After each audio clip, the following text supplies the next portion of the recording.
File Test 3. Listening 2.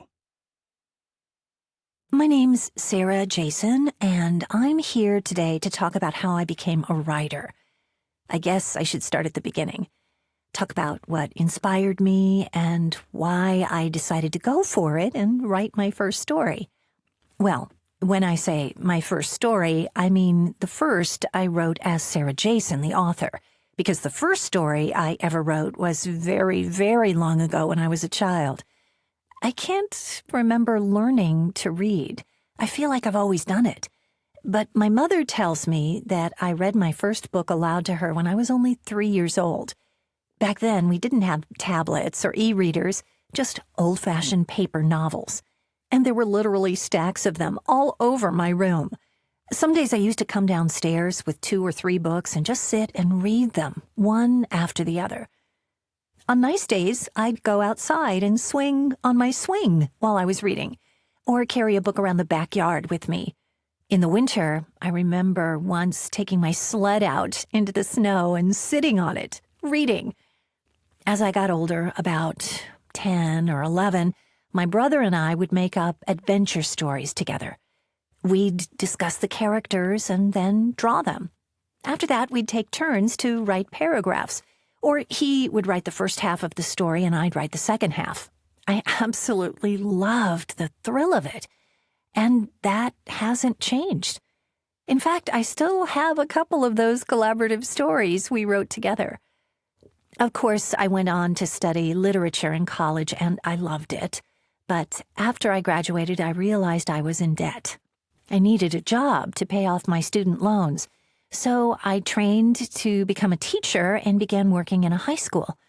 And although I really enjoyed teaching, I missed being creative. I studied novels with the students in my classes, but they weren't the kind of novels I wanted to read, and I had to teach the same ones repeatedly. So I decided to try writing a short story or two. I didn't have a lot of free time, but I realized that if I didn't do it then, I never would. So I'd just write a little each day, sometimes only a few lines. But it's not just the physical writing that makes you a writer. You have to use your imagination. You have to think and almost feel the story. The characters and plot line develop over time. So I daydreamed a lot. And I kept a notebook and pencil with me at all times. If I saw anything inspiring or interesting, I'd take notes. I'd listen in on conversations on buses and steal a couple of lines of dialogue from them. Or I'd see an interesting face in a crowd and imagine the character of that person, what their personality was like, where they lived, what they were interested in. Then they'd become a character in my stories. I wrote several short stories before I was brave enough to send one to a magazine to see if they would publish it. They rejected me. And so did the next magazine, and the next, but I didn't give up. I read a lot, but I don't like everything I read. At first, when I was rejected by publishing companies, I felt like I'd failed. But then I realized that everyone has different tastes in literature. If they don't like my story, maybe someone else will. After several months of rejections, I finally got a story published in a magazine in the UK. I was so thrilled.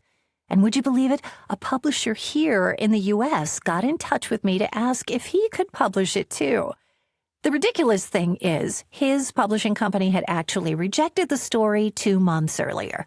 He didn't even realize it. So that was the start of my career. I think a lot of people give up at the rejection stage, and that's understandable, but it's sad too because it could be a missed opportunity.